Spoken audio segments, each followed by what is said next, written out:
আসসালামু আলাইকুম প্রিয় দর্শক।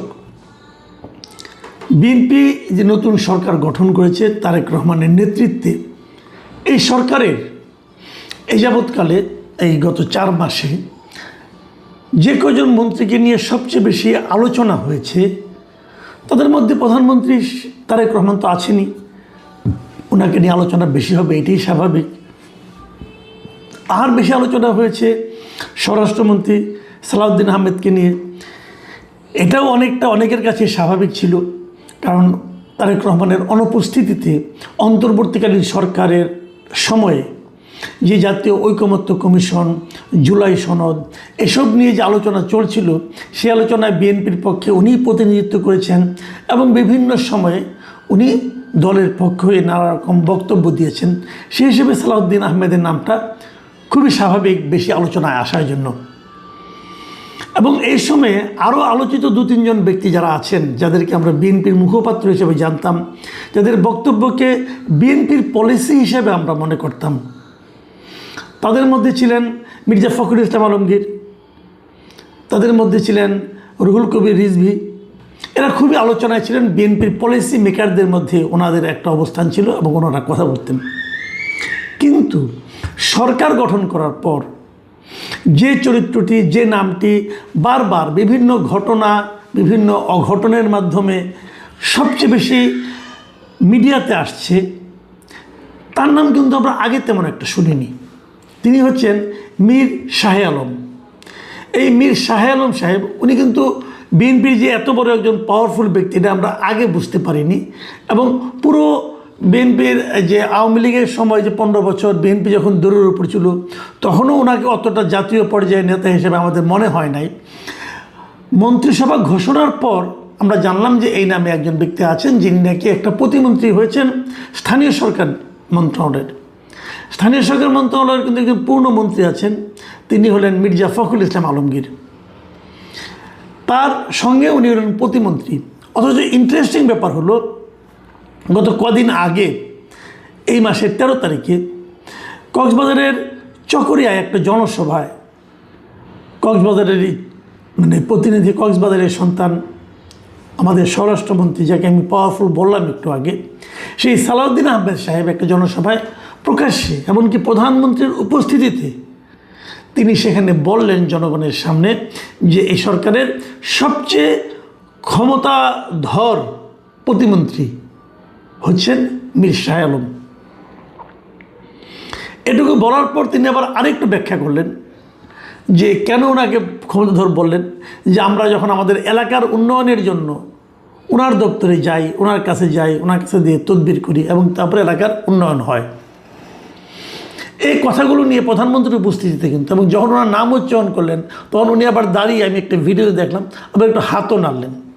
এবং যখন উনি মীর শাহে আলম সাহেবকে সবচেয়ে ক্ষমতাধর প্রতিমন্ত্রী হিসেবে অভিহিত করলেন, তখন প্রধানমন্ত্রীকেও দেখলাম একটু মৃদু হাসি দিতে। ব্যাপারটা আসলে কী দাঁড়ালো? ব্যাপারটা দাঁড়ালো এই যে উনি যে ক্ষমতাধর প্রতিমন্ত্রী, এটা প্রধানমন্ত্রী এক ধরনের একভাবে অনুমোদন দিলেন। হয়তো হতে পারে প্রধানমন্ত্রী স্বরাষ্ট্র মন্ত্রীর এমন বক্তব্যকে রসিকতা হিসেবে নিয়েছেন এবং রসিকতা হিসেবে নিয়েই উনি হাসি দিয়েছেন, এটা হতে পারে, কিন্তু আমি অস্বীকার করছি না। কিন্তু আমার কথা হলো যে এই ধরনের রসিকতাই বা স্বরাষ্ট্রমন্ত্রী কেন করবেন? তিনি কি মীর শাহে আলমকে সম্মানিত করার জন্য করলেন, নাকি আমাদের চলতি ভাষায় আমরা যেটা বলি মীর শাহে আলম সাহেবকে বিতর্কিত করার জন্য অথবা পচানোর জন্য কথাটা বললেন? দুটোই কিন্তু হতে পারে। একজন প্রতিমন্ত্রীকে যদি তার মন্ত্রণালয়ের সবচেয়ে ক্ষমতাধর ব্যক্তি হিসেবে অভিহিত করা হয়, তাহলেই আমি মনে করি এটা আপত্তির ব্যাপার, কারণ ওখানে একজন মন্ত্রী আছেন। কিন্তু যখন তাকে ক্যাবিনেটের সবচেয়ে ক্ষমতাবান ব্যক্তি হিসেবে অভিহিত করা হয়, তখন তার মধ্যে দু ধরনের ঘটনা ঘটতে পারে, যে উনি আসলে ক্ষমতাধর, অথবা উনি নিজেকে ক্ষমতাধর মনে করেন, কিন্তু স্বরাষ্ট্রমন্ত্রী প্রকারান্তরে বলে দিলেন যে আপনার ক্ষমতাধর হওয়াটা ঠিক নয়। দুটার যে কোনো একটাই হোক, কোনোটাই আমাদের জন্য, আমার কাছে অন্ততপক্ষে স্বাভাবিক মনে হয়নি। কিন্তু বিষয়টা মীর শাহে আলম সাহেব বুঝতে পেরেছেন কিনা আমি জানি না। আমার তো মনে হয় ওনার জন্য এটা আসলে একটা ক্ষতিকর ব্যাপারই হয়ে গেল। কিন্তু এটাই শেষ নয়। আমরা তারপরে আরও কিছু জিনিস দেখলাম। গত কদিন আগে দেখলাম, দুদিন আগে, যে জাতীয় সংসদে এটা নিয়ে আরেকটা কথা বলে মীর শাহ আলম প্রসঙ্গটা আরেকবার আসলো। সেটা কি আসলো?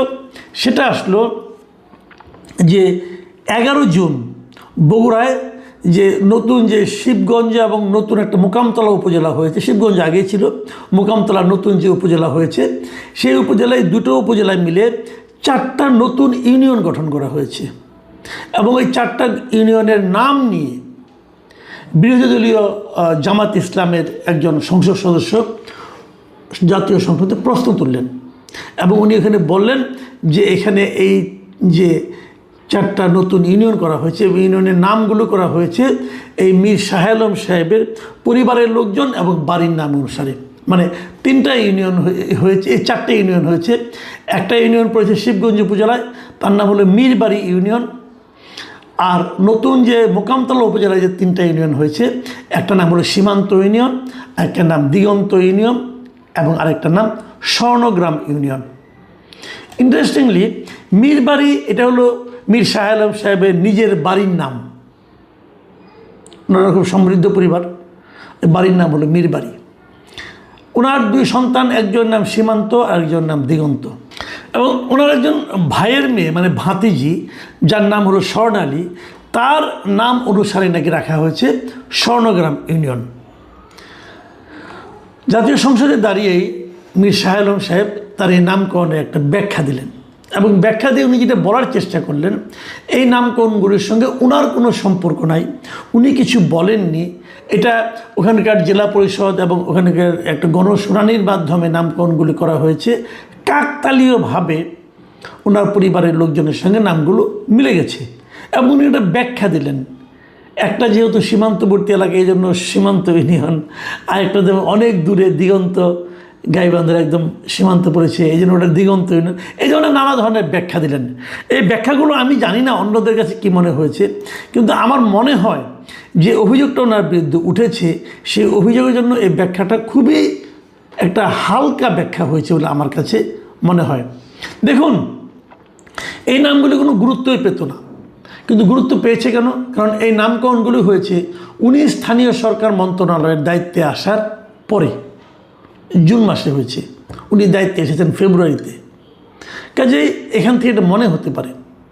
আর আরেকটা কারণ হলো, এই বিষয়গুলো যে মন্ত্রণালয়ের অধীনে, এটা ওনারই মন্ত্রণালয়, এখানে কিন্তু কনফ্লিক্ট অফ ইন্টারেস্টের ব্যাপারটা এসেই যায়। এখন উনি যতই হেসে হেসে অথবা অন্যদের সমর্থন নিয়ে উনি যত কথাই বলুন না কেন, ওনার বক্তব্য খুব একটা আমার কাছে জোরালো মনে হয়নি।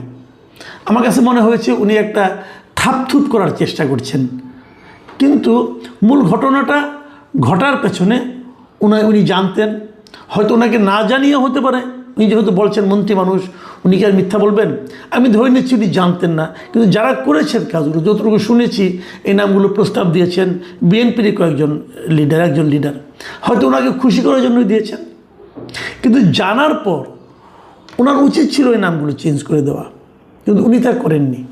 এই যে না করার যে ব্যাপারটা, দেখুন আওয়ামী লীগের আমল আমরা দেখেছি যে প্রায় প্রতিটা প্রতিষ্ঠানের নাম হয় শেখ হাসিনা অথবা তার মা অথবা তার বাবা অথবা তার ভাই অথবা তার ভাইয়ের বউ, এরকম অনেকের নামে হতো। কিন্তু অনেক একই জনের নামে 10টা 20টা করে প্রতিষ্ঠান হয়েছে।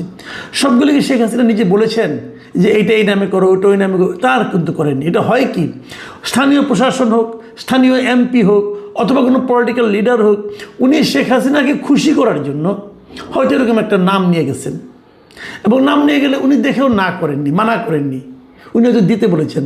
ওই নামগুলি কি এখন আছে? এটা হলো বার্নিং কোয়েশ্চেন। ওই নামগুলি কি এখন আছে? এবং বঙ্গবন্ধু শেখ মুজিবের নামে কিছু কিছু জিনিস তো থাকতে পারত। উনি এই দেশের সবচেয়ে আমাদের দেশের জন্মের সঙ্গে জড়িত, ওনার নাম সবচেয়ে গুরুত্বপূর্ণ ব্যক্তিদের মধ্যে উনি একজন, কিন্তু ওনার নামে কিছু থাকতে পারত। ওনার নামে কিন্তু কিছুই রাখা হয়নি। কেন?